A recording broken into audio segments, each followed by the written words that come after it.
Всем привет, друзья! Сегодня хочу вам сделать видео одно интересное.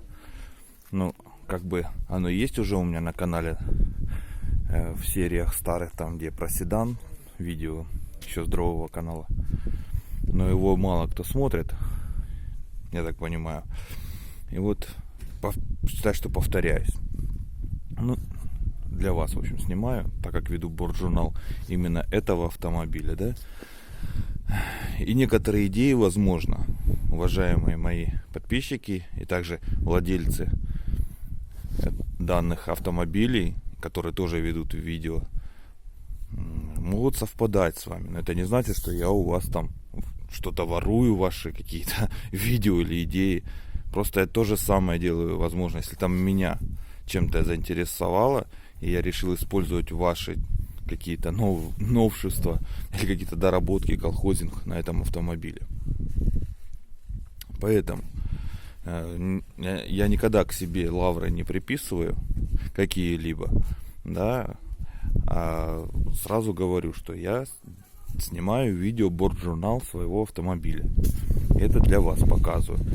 Но наступили холода, и как мы знаем, что резиновые изделия на бюджетных автомобилях в принципе не высшего качества. Но я хочу вам так сказать, что и не только на бюджетных автомобилях, но и сейчас и на брендовых автомобилях на высшего класса резиновые изделия не блещут каким-то качеством. Сейчас все в принципе не заточено на хорошее качество. Сейчас заточено на то, чтобы вы чаще как можно меняли свои покупки, да, так же как и в транспорте, так же как и в бытовой технике и так далее.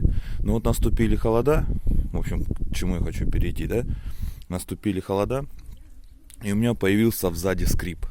Уже, по-моему, на драйве 2 или где-то видео я видел, было, что типа скрипел там и там силиконом на резинке смазал, то и то потянул, а ничего не помогает. А эта проблема идет еще с седанов.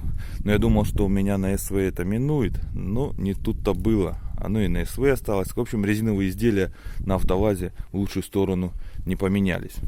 Поэтому сейчас вам рассказываю, что именно скрипит, ребята. А скрипит у нас вот этот вот отбойничек. Видим его, да? Наступили холода, стало пожестче, и они начали скрипеть. Что мы делаем? Все делается очень просто. Берем вот такую вот смазку, любую смазку, и лезем туда рукой, вот так вот его, оп, сдергиваем. Сдергиваем, ребята. Вот видим, да? Берем немножечко смазки, немножечко, абсолютно немножко. Не надо килограммами наносить. Как некоторые сейчас напишут: смажь себе еще что-нибудь там еще. Знаете что, идите вы в задницу. Я так вам хочу сказать грубо. Я знаю, что я делаю. Понятненько. И вот так вот, здесь вот тут вот смазываем. По всему кругу смазываем, ребята. Но мне одной рукой смазывать неудобно. Сейчас я остановлю запись, смажу, вам покажу. Так, ребята. Вот так вот я ее смазал. Тут. Видим, да? Прям по кругу крутите, смазываете. Прям вниз вот так вот отдавливаете немножечко. И тоже туда стараетесь смазать. Хочу сказать, что это стопроцентный результат, потому что на седане у меня была та же самая петрушка. И обратно его потом туда вставляете. Можно, знаете что, попробовать его туда вставить. Потом обратно отщелкнуть и опять еще раз смазать, еще раз ставить. Вот так вот. Для более уверенности в том, что скрип уйдет. А скрип уйдет, это я вам точно могу сказать. Ну вот и все, ребята. Вставил обратно, смазано. Все.